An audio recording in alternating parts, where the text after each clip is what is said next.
Hello and welcome to another Bulblog video garden diary walk. Looking at the snowdrops. These are some of we have quite a number of snowdrops, but I don't worry too much about the names, just got the groups. So we've got the yellow types like we're looking at here. There's another small clump of another form.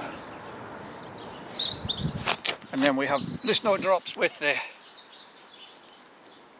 green on the outers. There's a whole range, but it's the masses, the mass plantings, the different ones that I like.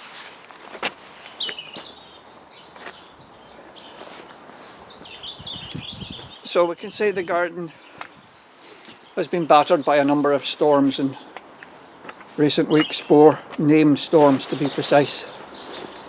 First 2 brought heavy damage and heavy winds to the area, but the ones over this weekend have been not too bad for us here on the northeast coast.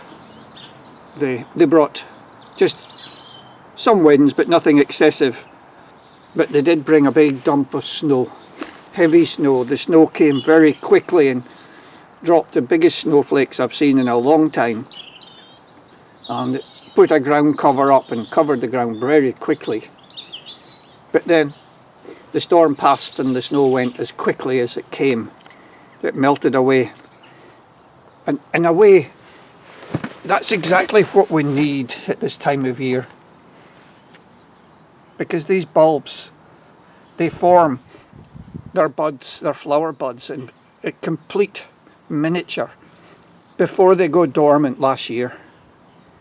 So that they're just sitting there in readiness. So the cells don't have to be created in a sense, they just have to expand.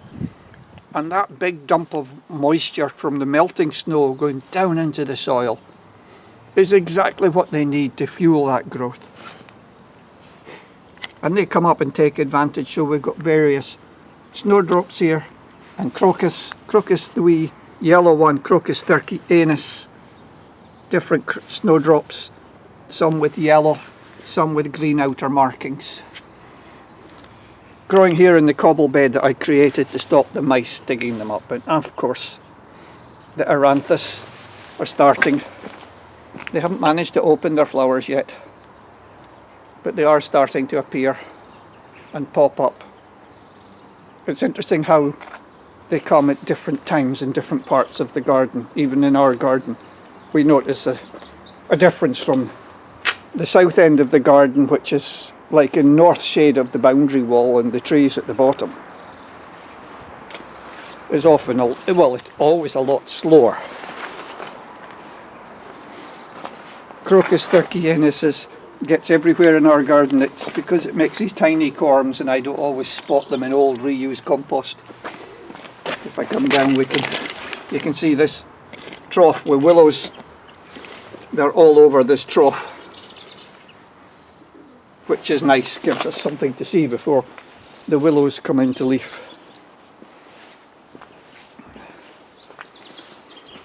The raised beds are in need of their final tidy up, because I'll need to get them going soon. Here's some of the dwarf Narcissus Cyclamen here, and some little Crocus coming there. So I really need to get in there and do the complete tidy up.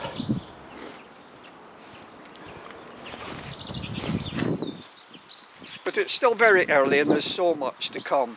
But there is so much coming. It's such an exciting time. We keep finding, if I come round to a little bonsai larch in training here, if you look in the compost there, yet more Crocus Thurkianus.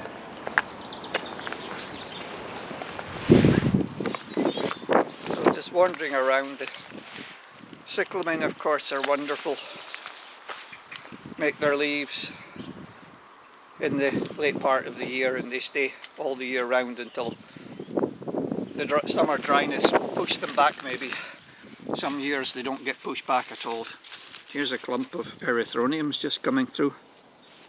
So these are the sort of things, these will be all fueled by that water going in from the melting snow. We have Galanthus warrenoi and Leucosium vernum, all mixed. They're coming at different rates. I see peony shoots coming. There's hellebores, corydalis. Yet more Eranthis seeding around in the path.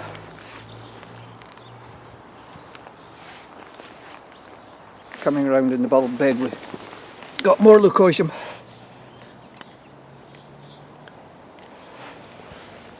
Nice, when they get good and going, they'll often produce 2 flowers. This is a form of Capathicum, which sometimes has yellow tips, sometimes it doesn't. But there's a mixture. It can be even in a clump. There's a nice group there, got itself in the crack in the rocks, growing out almost a crevice plant. The first of the bigger trumpet daffodils coming. An Eranthis. A typical winter mix. So we've got the Galanthus and the hellebores. The leaves of an arum.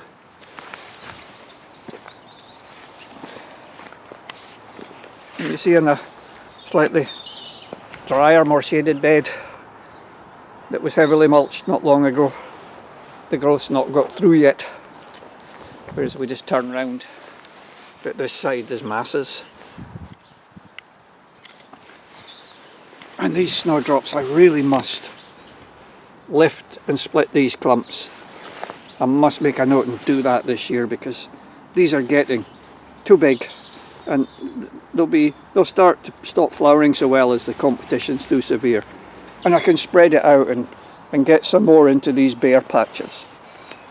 I have to plant bulbs individually and very carefully, because there's so much in the ground that we can't just dig a hole and plant them, because we'd damage what's there. So we have to do it very carefully. But these are the bigger Galanthus hybrids, and down there coming up in the crack and just along there, Galanthus nivalis.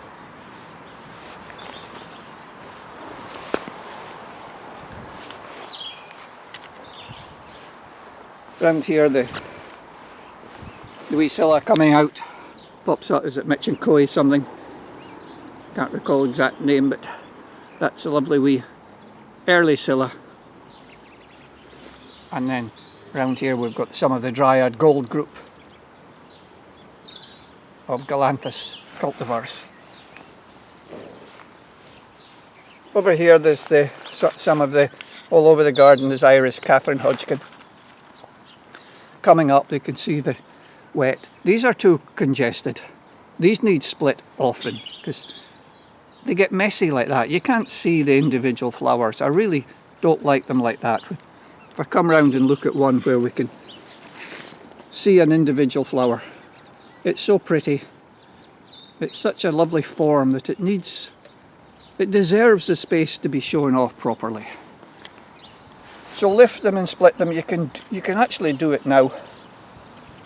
Just lift them carefully, as long as your soil's light. And if you've got heavy clay, you might damage the roots, but in a light soil like ours, we can lift them and tease out the individual bulbs without damaging the roots too much. Plant them back in and give them a good water, and then the leaves will grow away as normal and you'll be able to get them. So it's a good time to split them. It's the ideal time for the gardener, because you remember it. It can be done, you can easily find them. But here we are, we're in amongst heavy shade here, of all the, if I come up, we're right under the trees and rhododendrons.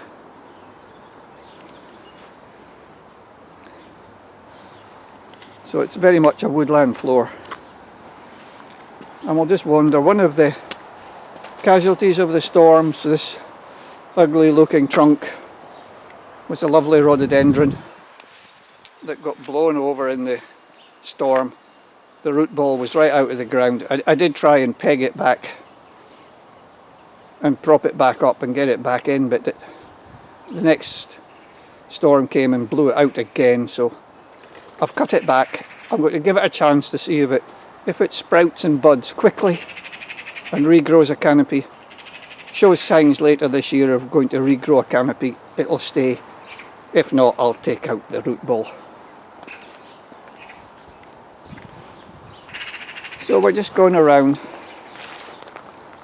The ground's still got leaves. These leaves have been blown off. I had all this cleared. But combination of the blackbirds chucking the leaves out off the beds where we leave them to mulch, and the wind, have another big task to come into this, particularly this area just here. Just around here is the main area I've got to still get in and tidy up.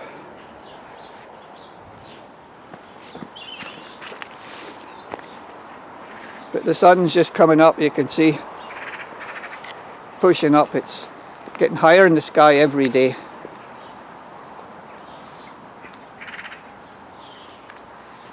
It's certainly encouraging the birds. They're all out and feeding heavily this last wee while and pairing up and starting to look for nests. But this is the southern end of the garden, and as I say, it's under quite a lot of shade. The sun won't get here until later in the year when it gets higher in the sky.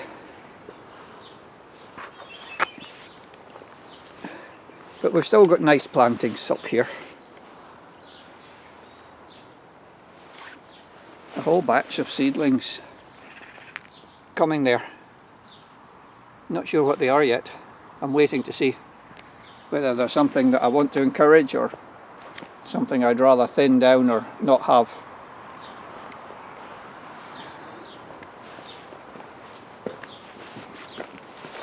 But for most of the year you can't see the surface of this bed here. It's just covered with carpets of plants. And they're just starting. Look, here's the Erythronium caucasicum. That's caucasicum. Just one there coming. There, that's always the very first of the Erythronium caucasicums to flower.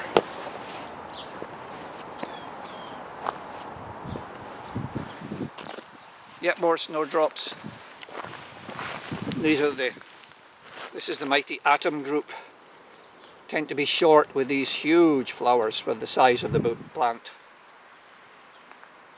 Really big. The Eranthis, and you see all the crocus leaves, so these will be a mixture of spring and autumn flowering crocus.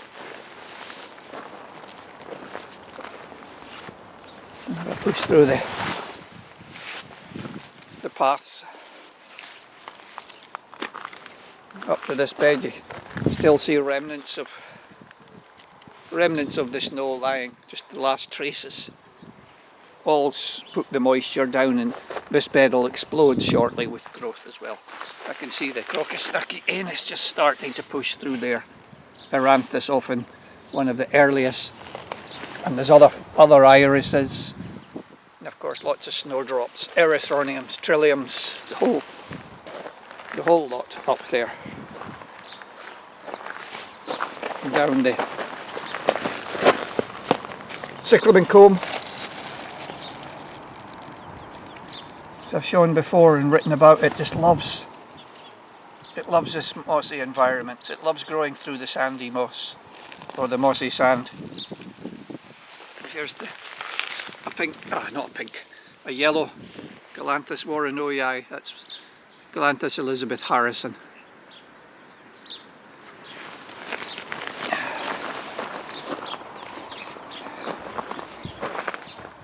And while we look at that here, down here in the seed frame, you can find it, they've not gone over. There's a Galanthus warrenoi with green markings on the outers. Different seedlings, so that's quite interesting if you're one of these that likes the Eranthis pinnatifidus that I saw earlier on. They're past their best.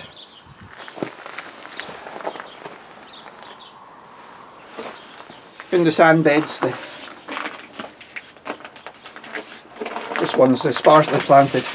It's nice, I can spot out and I can start to see they've got plenty of room. So we've got Narcissus cantabricus, but most of these are are hybrid seedlings, so, but that's Cantabricus, I can tell that.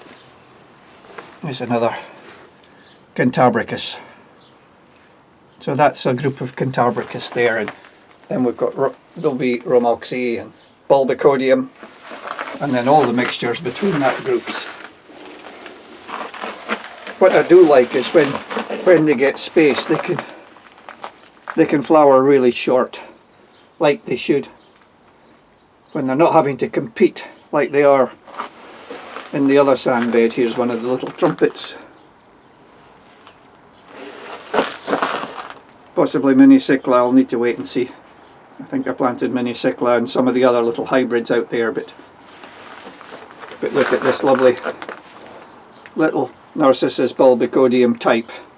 I say type because it's definitely a Bulbicodium seedling, but it may be one of the hybrids.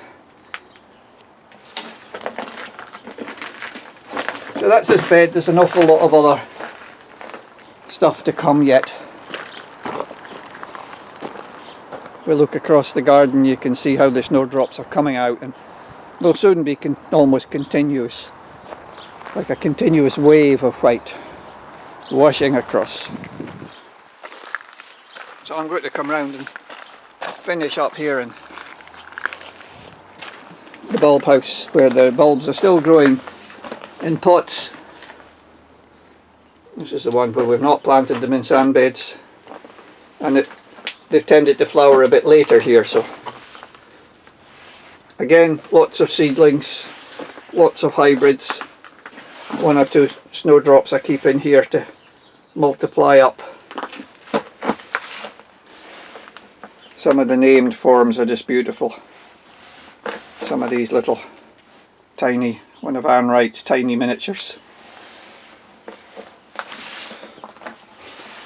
And what about this? This is absolutely huge. This is called Monjou, and Monjou it is. Massive flowers. I mean, if I hold that one in my hand to try and give you an idea of the scale. Really superb, and it's got interesting scent actually. It's a nice scent. A nice deep yellow Bulbicodium hybrid. And then here, a little pot of Narcissus, the one raised by the late Don Stead.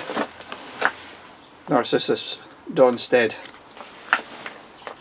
Creighton Clumper, showing itself off as why it got its name. And just look at that clump and growing next to a Narcissus Bulbicodium. You can see why they'll hybridize. But it's just wonderful to have this. Well, we've got this inside and outside. You can see the snowdrops coming. So gradually, as these flowers fade, the interest will move outside as more and more plants come outside. So for the meantime, I'll finish off here. It's a nice golden colour in the sun, with the birds singing in the background. So thanks for being with me on this garden walk. I'll be back soon when there's more to see. Bye.